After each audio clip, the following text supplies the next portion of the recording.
changed for Team SoloMid since the boot camp in Korea, and so far they are showing results here. We are on to the Rift, Taipei Assassins versus Team SoloMid. I just want to get my quick point in that I am aware in Season 2 that TSM were in quarterfinals. They didn't have the groups together. No, they didn't get out of the goops in Season 3. Safe. It looks like in the 2014 season, it is a strong possibility. Here we go. The crowd are very much behind. Just listen to this.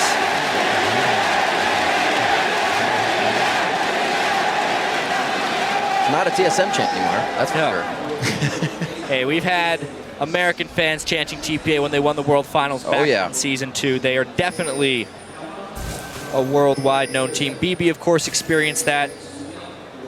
Dyrus was in that tournament as well.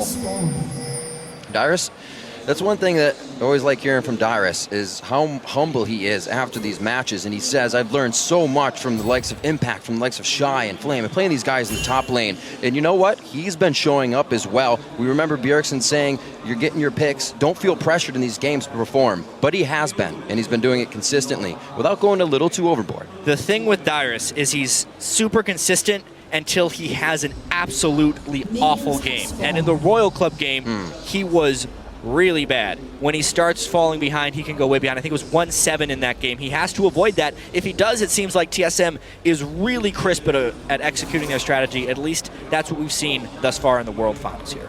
We'll see how it works out. Doesn't look like we're going to have any lane swaps, so TPA, J and BB down in this bottom lane will be facing off against Wild Turtle and Lustboy on Tristana and Braum. We'll see how this one lays out. We haven't seen a great deal of Braum throughout this tournament, honestly. It's all been about Janna. Everyone's been so focused on it. We'll see how Jay's Thresh is. Yeah, but keep in mind, Nami and Janna both banned away by TPA, forcing a very melee-centric support matchup. Also, we normally see Twitch's lane swap away, so if Lustboy and Wild Turtle can actually turn on their aggressiveness, they might be able to make something happen in this lane. However, they haven't been playing aggressive. We look at Lustboy's rune pages when we've been checking them out. He runs more defensive rune pages than almost every other support here in the World Championship group stage. This would be the time to get aggressive, though, against a Twitch early on. Explosive shot taken by Wild Turtle, so they do get a fast push on that lane. They're going to be hitting up that level 2, keeping BB and Jay away from the farm here. Great job by Lustboy, playing a little bit more aggressive, making sure he gets a few marks on to give the harass out. Keep an eye on the mid lane as well. We'll see how that one works out early on for Morning and Bjergsen. Of course, Bjergsen has been the aggressor in the past, but now Morning, we only had one showing on Yasuo throughout the GPL, so we'll see how this has been picked up. It's seemingly anyone that's picked up Yasuo lately has absolutely been practicing hard, and it has worked very well for him.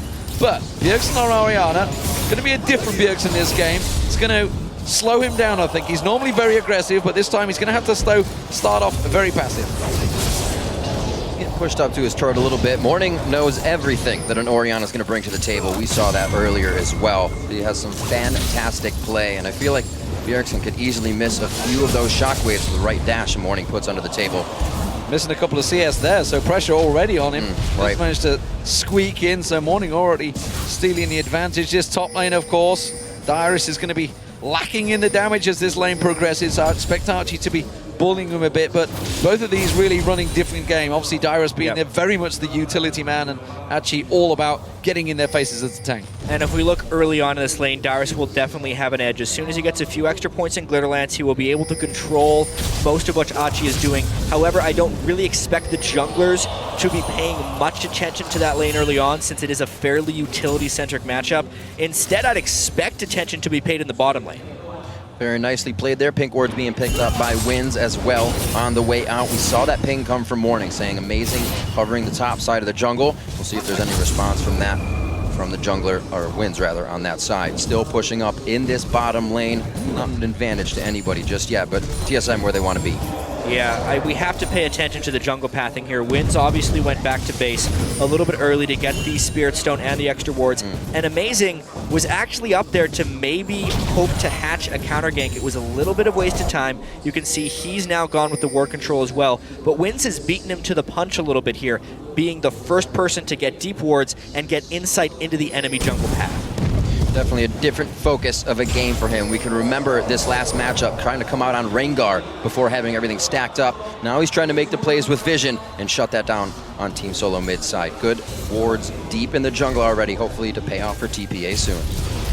Yeah, good reactions from Wins there. Realized that he was spotted and didn't waste any time hanging around. He just goes straight back to his golem camp down the bottom. With that vision, of course, does give Amazing a little bit of new information. He's heading in. He's going straight for the counter jungle into Wolves. Right, so it's just a matter of intel back and forth between these two junglers. Obviously, the first team to collapse will probably have an edge when we see a counter jungle right here, but it's a match of wins. Amazing on Lee Sin has been much more effective than Wins on Kha'Zix so far in the group stage, and he has landed some nice counter jungling, something Wins didn't do when he went into Amazing's jungle. Right, and Amazing picking up the longsword as well, ready to find Wins and get that fight underway as he did pick up the stone. He'll know that Amazing was here just a little bit ago, so he also has to watch his back. Achi backing in the top lane with no mana, so Dyrus is getting what he wants so far and a nice 16 CS lead. That honestly wasn't a very smart Sonic Wave there by Amazing because it let TPA know where he was. He ends up having to burn his Trinket Ward and also can't defend that pink. All that could have been avoided if he just didn't give away his position. Yeah, on cue, that's all he had to wait. Just delay for a moment, but good reactions from TPA, making use of that knowledge and counteracting quickly. There is some very good warding from both teams at the moment, catching each other's jungle paths. I'm just wondering, with so much invested in and around that blue buff area, whether TPA are fancying something here. The blue buff will be spawning in around about 30 seconds time, so we'll see whether Wins decides to make his path towards them. Yeah, he pinged it when they placed the ward.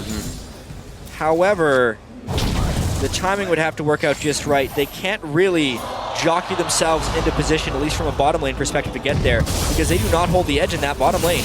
Oh, Bjergsen with a nice dodge. Morning gets... Whoa! Oh, wow, yeah, because he misses the last Q. He does not get his last breath, so Bjergsen tries to hit him up on the shockwave. Both trade a good bit of damage there. Gonna have to back off. Well, that immediately shuts down any play. They were thinking of going for that blue, of course. Red and blue now spawning. It will be Wins taking that one away. He won't give this one across, so that's going to give him a slight edge in terms of farm against Amazing.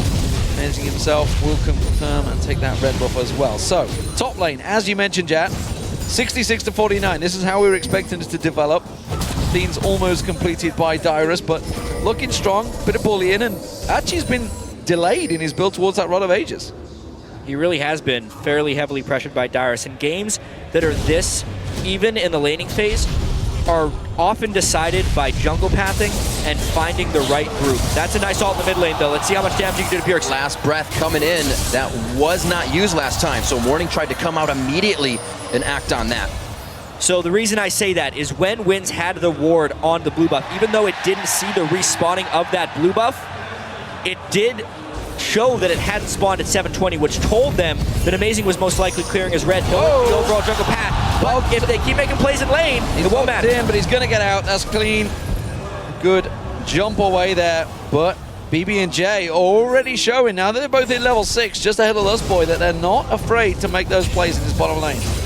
Not afraid to make plays at all. TPA keeping some good wards out. Now TSM's trying to bring that game back into play here. We see Morning doing what he can, picking up wolves, knowing there's nothing to fight in the mid lane, so he's trying to keep himself going. Whoa! The flash Glacial Fissure coming in, but it's just going to be a dark passage to the light. I really have to question that flash right there from Lustboy. I understand the concept of getting aggressive, but unless they know that Jay is out of position, they're going to burn nothing on the opponent's side. Look what Lustboy just burned for some harass on BB and the Lantern of Jay. BB should be going back to base. If they can pull a dragon off that, it's worth it. But BB could have shopped. He didn't, and in retrospect, it may give TSM this opportunity. Well, it's going to be tricky. We do see Bjergsen is a little far away. He's going to be split between him. Morning and Wins on the side here. I think this should be secure, but it looks like Wins fancies jumping in. He's got flash available if he wants to try and jump flash, smite, and get out of there. They're going for it. They're going to jump in. And it's Amazing. Going to go taking down BB. Beautiful first blood coming in. Wild Turtle's trying to get out of this one alive. No teleports have come in yet, but it would only be Dyrus if it happened. He wild growths himself, and it's a one-on-one in the top lane. You can see Achi is in all sorts of trouble. Dyrus may have enough here. Flashes away. The Glitterlance catches. Dyrus has got no mana left, though. He finish the job, and he will get away safe. It's TPA. They delayed enough. Nobody took the Dragon at the end there, and it goes 1-1. Yeah, they are just throwing haymakers right now in that Dragon Pit. It was a risky move by TSM and a late recall by BB, but at the end of the day, it's just a trade of kills right there. I would give that edge, though, to TPA because it was TSM who spent the extra time on Dragon and the mid laner who got first blood, but if he gives it right back. Oh, he locked it down. Very nicely done. The blue buff giving a little help on the movement command. That's what Bjergsen needed to do. I mean, getting the kill right back, shutting him down. Now they can try again at Dragon. Who knows, though? That last time didn't go too great because... So this evolved W from Wins was doing wonders harassing him last time. He's not willing to make in position for it this time. Yeah, it doesn't look like he's going to go in. Happy to give this one up. So TSM get themselves the gold lead, really down to Bjergsen's quick reactive play in that mid lane.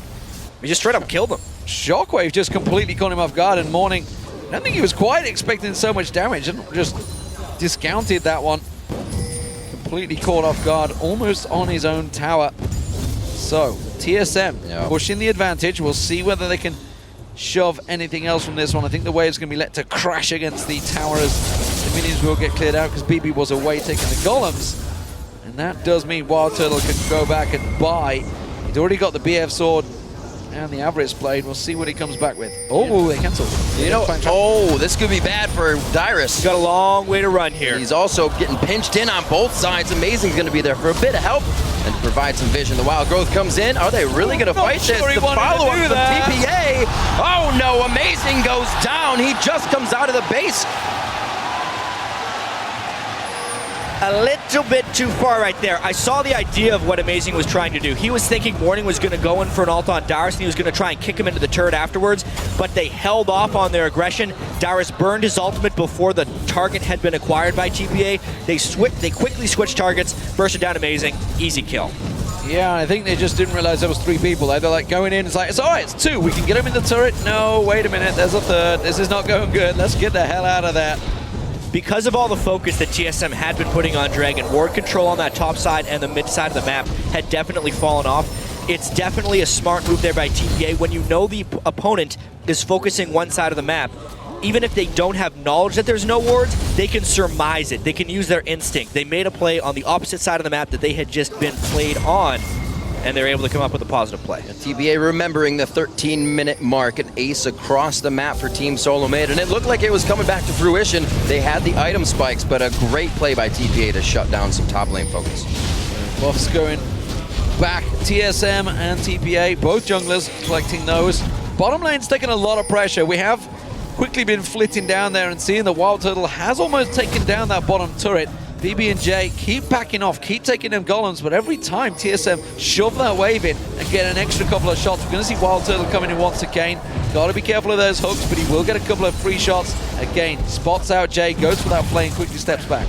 To Turtle and Lust Boys' credit, they have played farther up in this lane than they have the entire group stage. Obviously, it's somewhat champion-specific because Tristana does have that capability to shove, but there's been so many other TSM games I watched where Turtle's just trying to last in a turret the entire game. To be able to actually stay shoved up and not suffer casualties outside of that Dragon fight is an accomplishment to what has been TSM's biggest weakness in this World Championship. Definitely something they wanted and a reason for a first pick as well.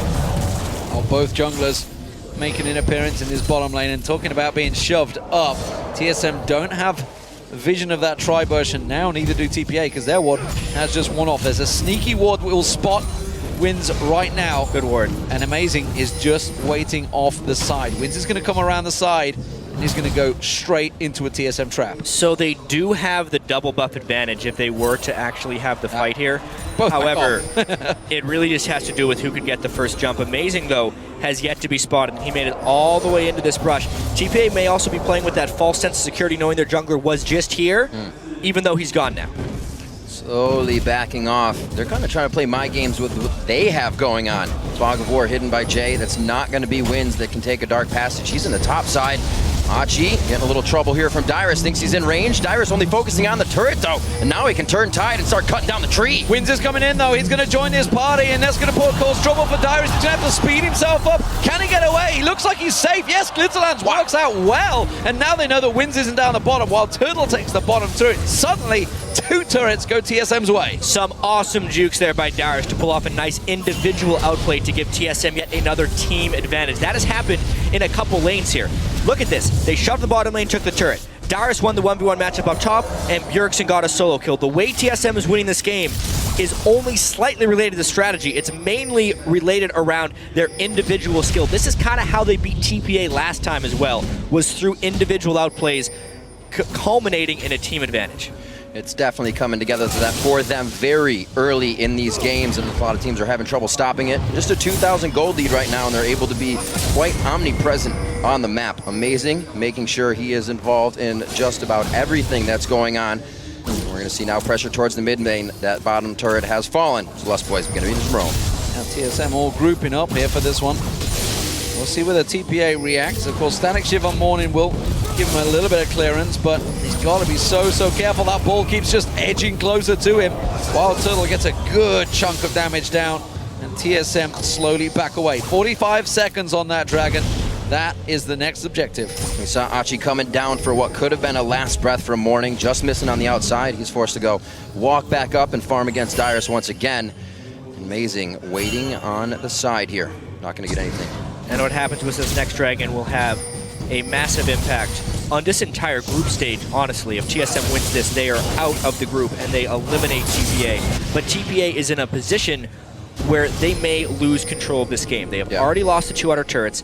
If they lose control of the middle of the map and give up this next Dragon, the gold lead may become insurmountable. It is absolutely paramount that TPA win this next fight. And look at the straight-up aggression from TSM there. Lustboy amazing. They know they've got the support and they can collapse. TPA with 4 members all clustered there, and they do back away. Meanwhile, while this is all happening, Achi is under serious pressure from Dyrus in that top lane, which is what's keeping them busy, so he can't even get involved because Dyrus will simply push down that turret. TSM want a straight-up 4-on-4 here, and TPA really need to find the exact opportunity to go for Morning. Needlessly large rod on Dyrus in the top. Those two can absolutely keep each other there with the teleports that can come down. BB not liking the damage he's taking right now. That is really bad for TPA, having their shock collar getting chunked out so quickly by TSM. Poke is very important leading into this one, whether it's from Kha'Zix or from Orianna. TSM definitely has the poke advantage before the fights, and very good walls and shields, basically, if TPA is to jump into them. So if TSM can actually poke, it makes it near impossible for TPA to actually fight. And this is something we saw from TPA as well yesterday. When they start to lose control of the game, they'll still place their pink wards a little too far and leave them, and then they just die. Not too much help comes from that. TSM picks up a few more for themselves and gain control over Dragon. Right now, Achi in the top lane on Maokai. He does have his teleport up, and Dyrus is not there. If TPA wants to go, they pretty much have to go now. TSM is using that death ball, trying to ball up and go. They're going straight in. Jay's going to be the target. Amazing gets on towards him. Doesn't quite get the kickoff, but it doesn't matter. The kill is there. The rest of TPA are collapsing, and TSM are low on hit points in. Can they get the right target? They cannot. And BB and co are having to back away. Archie pulled in. Shockwave pulled. Dyrus goes for the kill. That was TSM making the fastest decision I've seen them make in quite a while. That they never would have made that play during the North American season, but that's how much they've been training and how much they've improved. As soon as they saw that teleport, they went to the other side, never let TPA find the grouped up fight. They were the ones who grouped up, and they gained control. See, Dyrus will be able to teleport to top lane. Good control on the waves here. Coming in for TSM, 2 of 2 Dragons, 19 minutes into the game. A little bit longer than 15 minutes, but they got their 5,000 gold lead. Absolutely. The one thing TSM needs to be careful of, which we were there. Dyrus going straight in, finds Jay, puts the glitter lance down. The rest of TSM close the gap. They're going to get the stun down on him. Jay goes down, and now it's going to be Morning. He finds Dyrus, but again, the wild growth is strong enough, and Morning's now in trouble. He's going to get picked up. BB comes around. He's just not got the damage. A Wild Turtle does. He's going to go for the reset. Gets on towards him. Wins is low. He fancies it. He goes for it. He hasn't got the range yet. He's only level 11, and they have to back away. And we're seeing now the strengths of this TSM team comp. composition as long as they stay together. If Winds goes in for a reset, even if Morning jumps in as the Yasuo, they can shut down the damage on that target with shields and allow Wild Turtle to carry that fight. He doesn't even have items yet. This is only going to get worse for TPA. And he is starting to go aggressive. You can see how confident Turtle is feeling, how confident the rest of the team is following as well. This is going very well for TSM. They spread that gold lead a little bit more. It's going to be 8,000. Wynn's trying to do what he can to clean up some wards with Jay. Now they need to gain control of the map so they can put some pressure on Team SoloMid. So TSM have that huge advantage, but TPA are going to try and create something here. They want to push this mid lane fast because TSM are all back to base. Yeah, they went back to base and bought a house. Dyrus has a death cap right now. He is absolutely ridiculous as far as shielding goes. TPA will get this one small win, their first turn of the game, but boy, are they far behind.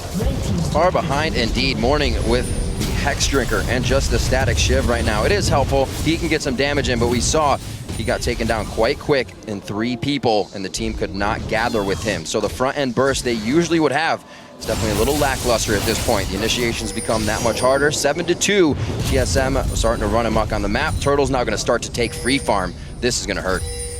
Absolutely will do. TPA really, it seems even at this early stage, just have one simple way. They need to either trap TSM in the Baron Pit or the Dragon Pit and land the perfect ultimate for the Yasuo, followed by that rat-a-tat-tat from Bibi, and just need to catch them perfectly because there's just too much for TSM and they've just manhandled them. Absolutely. Sightstone for amazing already. He's building up armor. Winds can't get the attacks on him that he wants. The itemization coming in as they need it for Team SoloMid. Bjergsen rolling with blue buff right now as they make their way through what is pretty much their jungle at this point, and hardly any contest for this top turret but a wind wall. Yeah, TSM's going where they please right now. TPA does not want to engage on them, knowing how well they can shield. Never mind, they're going to try. They're going for it. They're going to catch on towards Lost Boy. He's taking the tower hits, but there's just so much, and the shockwave pulls them in. He goes for the reset. He gets one. He follows through. Can he get on Jay? Look at the crits. They're coming on through. They get the shock Wild Turtle leaping into the base towers. It doesn't matter. They take themselves another turret. It's so easy for them right now. That's exactly why I thought TPA wasn't going to try and do anything, because it won't work unless they can catch TSM out of position. The shields are too strong. TPA just strictly does not have enough damage right now compared to the defensive capabilities on TSM. And this is also what we need to see, is that teams ahead are not afraid to keep going as well. They're going to take down Achi right here, a little too far out from the family, and he goes down by himself. TSM picking up single kills all over now. They are absolutely on tilt right now. That's the only thing I can think of, because, you know, a play like that, actually just wandering through the forest. Well, he's a tree. With the that's true. Without any ward, I mean, they got a ward there. Hear me? They could see that TSM hadn't backed off. They knew that there was people around there. They just was simply blind checking. He'd got saplings and he didn't bother tossing one in to find out. Dyrus has been caught out though. He is in trouble. Now he's going to go down. Finally, they get themselves a kill. It's the first one in a while, that's for sure, but TPA got a long way to go yet. Yeah, that was actually very sloppy play there by TSM. Dyrus was forced into sticking around there because if his presence was not there, it would have left a window for TPA to do the Baron. He basically had to sacrifice his life because TSM did not time their recalls appropriately. But that is but a small casualty towards the overall battle because they still have a 9,000 gold lead. 9,000 gold lead indeed. That burning a hole in their pocket. Bjergsen running an elixir of brilliance, and he has one in his inventory right now. Jay didn't want to be right there. Lust Boy and Amazing, they were cutting grass in the brush, and they are also going to find something that they wanted out. She's going to get kicked in. He just came out of base, gets put back down. Wait, can they cut the tree down? Turtle's going to get the reset. Jumps on the Morning to make sure he can't get away. The Sapling's still trying to do what it can. Triple kill for the young Turtle, and they're going to go towards the bottom lane. Yeah, and remember before when they had good team fights, that was before Turtle had good items. Now he's got an Infinity Edge, a Static Shiv, instance away from his last Whisper. TPA still doesn't really have that much more gold. It's only been TSM getting gold. TPA has been pretty much starved with 2 dead and 5 for TSM. This inhibitor is not long for this world. I think Wild Turtle's heard there's a bit of a KDA race on in the AD carries. Imp and Uzi having their own little battle. He wants in on that one. We'll see how it works out for him, because at the moment the first inhibitor is going to fall And TSM very much in control. And don't forget, ladies and gentlemen, if they take this game, which it looks like they will move on to the quarterfinals. Yeah, even if they're missing that Braum Q, they're still going to be able to kill Jay. Turtle comes in late, and this is the one time he actually didn't have that much protection. But at this point, it didn't matter because TPA's collapse was a little bit slow. At this point, Lustboy zones the fight out for Morning. He's a squishy target. The nice wind wall is not enough to save him because Turtle doesn't have to do much but sidestep. And it was just TSM completely outnumbering TPA, something that is all too familiar this game. Slow and methodical. They move up the map. If it's not the bottom, they take the middle. If it's not the middle, they just take anything they want right now. TSM doing a very nice job. They've only lost mid turret, and they are just pushing forward consistently. Randuin's almost finished up on Amazing to keep these fights going in their favor. TPA is not going to be able to get out of anything the Death Ball's bringing to the table. Right now, it's going to be the Baron attempt. Sadly for the home crowd, they've definitely been silenced by the sheer amount of power that TSM have turned up with here for this matchup, and now they are just looking to close it out. 25 minutes into this game, I was not expecting it to be almost over by now. And for TSM fans out there, they're going to be wondering just how far can they go in this group? The last shot of it. What an amazing shockwave coming in. Bjergsen making the plays for his team. The double kill for Wild Turtle as he starts to clean up. They're going to be able to get past the wall. A few more shots to come in. It's just the kick from Amazing, and they are focusing on the next inhibitor turret. 10-0-4, 2-0-9, Wild Turtle and Bjergsen together, powering through this TPA team. They're about to clinch their spot in the quarterfinals. Well, this was a quick one, that's for sure. Team SoloMid fans, you have yourself a North American team into the quarterfinals. It's simply all about TSM dominating so far against TPA. That will be the Nexus turrets going down. They get themselves the ace, and they take themselves the game. It only takes them 27 minutes here to finish off TPA. They might try to get a few more kills. Oh, one last-ditch effort coming in from the Taipei Assassins. Turtle goes a little too hard. He goes down, but it is going to be Team SoloMid